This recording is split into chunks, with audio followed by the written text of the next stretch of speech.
गया है। मैं आपके पास आना चाहूंगी शाहिद साहब। कल हो सकता है इस मामले को लेकर सुप्रीम कोर्ट में सुनवाई हो, और अगर सजा बरकरार रहती है या मानिए उनकी सजा कम भी हो जाती है, उन्हें फॉर एग्जाम्पल 1 महीने 2 महीने की अगर कोई उनको सजा होती है राहुल गांधी को, इंडिया गठबंधन का आरएलडी हिस्सा है, और आप ये देख रहे हैं कि हम जाहिर तौर पर तो ना कहें, लेकिन फिर भी हम ये कह सकते हैं कि कहीं ना कहीं ऐसा लग रहा है कि राहुल गांधी उस गठबंधन का हिस्सा, उसका चेहरा बनते हुए नजर आ रहे हैं। जिस तरह से वो सीधे तौर पर सत्ता से मोदी से टक्कर लेते हुए नजर आते हैं हर मामले पर, तो लग रहा है कहीं ना कहीं वो एक तरह से चेहरा उसका बनते हुए नजर आ रहे हैं। अगर ऐसा कुछ होता है तो आप इसके सियासी मायने क्या समझ रहे हैं?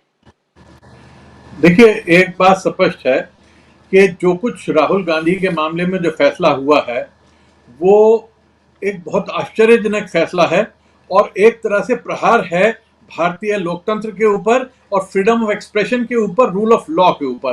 क्योंकि कानून सबके, रूल ऑफ लॉ का बुनियादी मतलब ही यह है कि कानून सबके लिए बराबर है। ऐसा नहीं हो सकता कि एक आदमी तो कहे गोली मारो सालों को, उसके खिलाफ कोई एक्शन ना हो, कहा जाए कि ये तो एक चुनावी जुमला है, और दूसरा आदमी कुछ भी ना कहे और एक बहुत क्वालिफाइड सी, एक सादा सी बात कहे जो देश में हर आदमी कह रहा है कि भाई इतने मोदी हैं, ये जो जा रहे हैं भाग भाग के देश का पैसा लूट के, ये बहुत सारे मोदी क्यों हैं? ये बात देश में आम आदमी, सड़क पे चलता आदमी कह रहा है। तो इस बात को अगर राहुल गांधी ने कहा तो मैं नहीं समझता कि कोई किसी का जो है वो अपमान करना इसका मकसद था, लेकिन उसको बहाना बनाकर जिस तरह से फैसला हुआ है उससे एक प्रश्न चिन्ह भारतीय लोकतंत्र के ऊपर भी और भारतीय जो जुडिशरी है उसके ऊपर भी सवाल उठ गया है। तो पहली बात तो ये है। तो मैं समझता हूं कि, लेकिन इससे कोई राहुल गांधी को नुकसान नहीं हुआ, इससे राहुल गांधी को मैं समझता हूं कि फायदा हुआ है।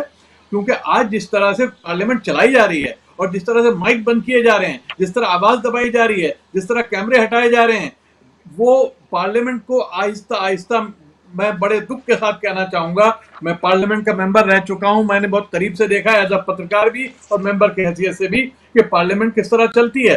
तो आज जो है मोदी जी ने और उनकी जो पूरी पार्टी है उसने पार्लियामेंट को एक तरह से बिल्कुल बेकार कर दिया है, उसको एक तरह से निकम्मा कर दिया है, उसकी हैसियत को खत्म कर दिया है, जो कि बेहद शर्मनाक और अफसोसनाक है।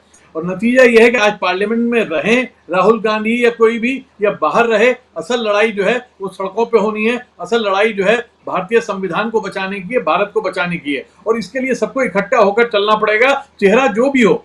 मैं नहीं जानता कि चेहरा कौन होगा, चेहरा कौन बनेगा, लेकिन मैं एक बात जानता हूं कि चेहरों की जरूरत नहीं रह जाती जब जनता जो है वो समझ जाती है कि सच्चाई क्या है। 1900 इंदिरा गांधी के इमरजेंसी के खिलाफ जब लड़ाई हुई थी, मैं तो उसमें भी हिस्सेदार था। उस वक्त कोई चेहरे की जरूरत नहीं पड़ी थी। जब सरकारें बदली हैं, परिवर्तन आए हैं, तो उस वक्त चेहरों की जरूरत नहीं पड़ी है। और आज भी जमीन के ऊपर जो माहौल बन रहा है उस माहौल में हर चेहरा महत्वपूर्ण है, और सारे चेहरे मिलकर ही इस लड़ाई को लड़ेंगे और इंडिया को बचाने की लड़ाई हम आगे लेकर जाएंगे। दिखाता नहीं है, वो रैलियां निकालें, वो चाहे भारत जोड़ो यात्रा पे निकलें, चाहे वो कुछ भी करें, वो तमाम चीजें दिखाई नहीं जाती हैं।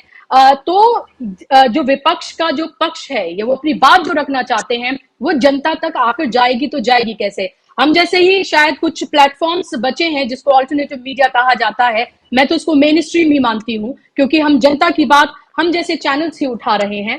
तो सिर्फ यही एक ऑल्टरनेटिव बचा है लोगों के पास जहां आकर वो सुन सकते हैं कि आखिर विपक्ष कह क्या रहा है और आखिर किस तरह से वो अपनी बात को रख रहा है, किस तरह से जनता के मुद्दों को उठा रहा है।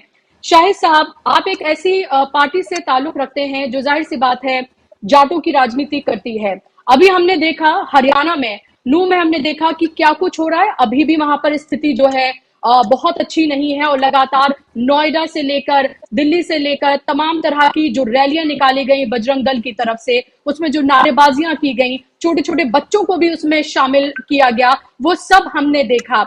ऐसे में हरियाणा, क्योंकि अगले साल वहां पर स्टेट इलेक्शन होने जा रहे हैं, जाटों का ये कहना कि हम इस नफरत का हिस्सा नहीं हैं, लगातार हम ये देख रहे हैं कि उनके नेता सामने आकर ये कह रहे हैं कि हम इसका हिस्सा नहीं है, इस नफरत का।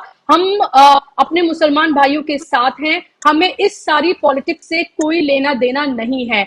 क्या आपको लगता है कि आगे आने वाले वक्त में हरियाणा की खास तौर पर, क्योंकि वहां असेंबली इलेक्शन होने जा रहे हैं 2024 की अगर मैं बात करूं, तो एक ये बड़ा रोल निभा सकते हैं जिस तरह के बयान हमने हाल फिलहाल में देखे?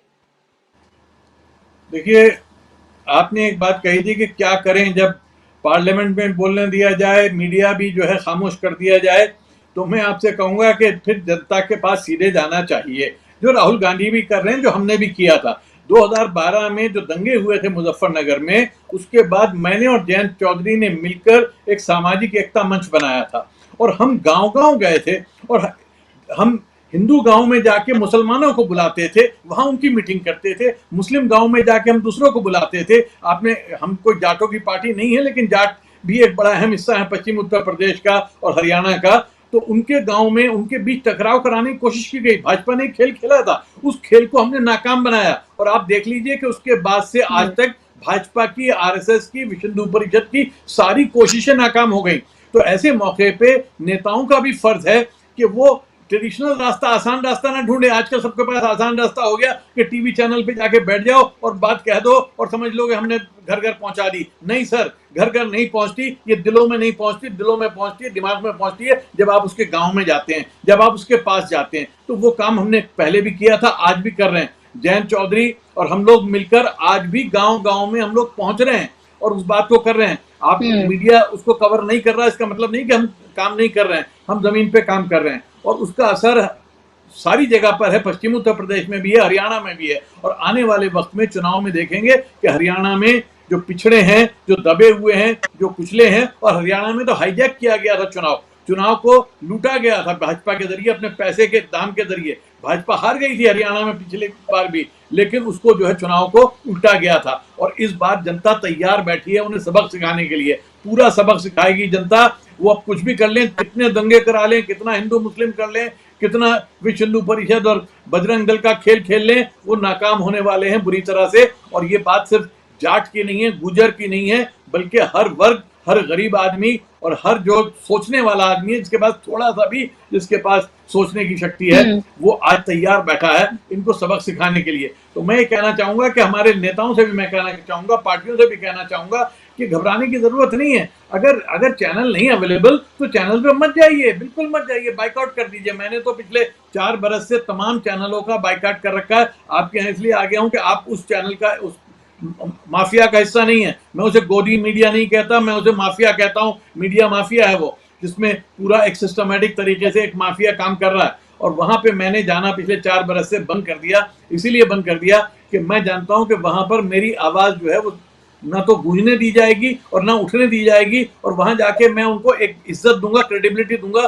तो मैं उनको क्रेडिबिलिटी देने को तैयार नहीं हूं। तो वही काम सारे लीडरों को करना होगा। सबको इनका बाइकआउट करना चाहिए, सबक सिखाना चाहिए और सड़कों पे आना चाहिए, जनता के बीच जाना चाहिए, वहां जाके भाषण करने चाहिए, रैलियां करनी चाहिए, जो पहले जेपी करते थे, राजनारायण करते थे, इंदिरा गांधी करती थी, संजय करते थे, दूसरे लोग करते थे। आज तक हिंदुस्तान की राजनीति कोई चैनलों के जरिए नहीं होती थी, टीवी के जरिए राजनीति नहीं होती थी। तो हम क्यों इतना ज्यादा उसके ऊपर समझें कि वही रास्ता है। और जब पार्लियामेंट के दरवाजे बंद कर दिए जाएं, जब पार्लियामेंट में माइक बंद कर दिए जाएं, तो फिर पार्लियामेंट का जो महत्व था, जो मकसद था पार्लियामेंट का, जनता का एक नुमाइंदा बनना, वो आपने खत्म कर दिया। इस तरह से आप सिर्फ अपोजिशन की आवाज बंद नहीं कर रहे, आप खुद अपनी आवाज को भी बेकार कर रहे हैं, क्योंकि जनता आपकी आवाज पे भरोसा नहीं करेगी।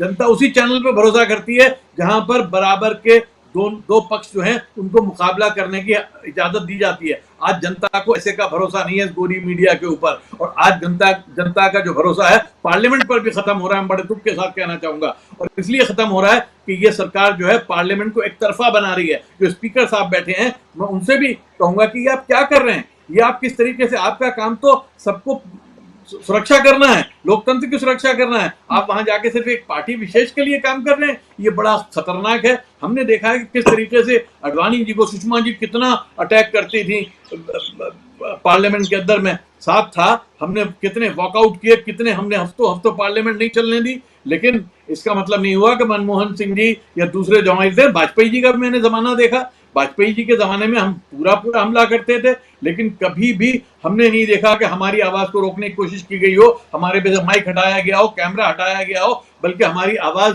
ज्यादा जोर से, जो उस वक्त टीवी था, जो चाहे राज्यसभा टीवी था, लोकसभा टीवी तो बाद में आई है, लेकिन उस वक्त जो कैमरा होता था वो ज्यादा फोकस करता था जब हम सरकार पे अटैक करते थे। ये नहीं कि हम पे से कैमरा हट जाता था। तो आज अगर ये हो रहा है तो स्पीकर की मर्जी के बगैर नहीं हो रहा है। और अगर स्पीकर की मर्जी है तो मैं स्पीकर के साथ बड़े अदब के साथ कहूंगा कि स्पीकर साहब, आप लोकतंत्र के रक्षक हैं, चौकीदार हैं। आप इस चौकीदारी से अगर भागेंगे तो मैं समझता हूं कि फिर चोर तो घुस आएंगे आप हमारे घर के अंदर, उन्हें घुसने से रोकिए।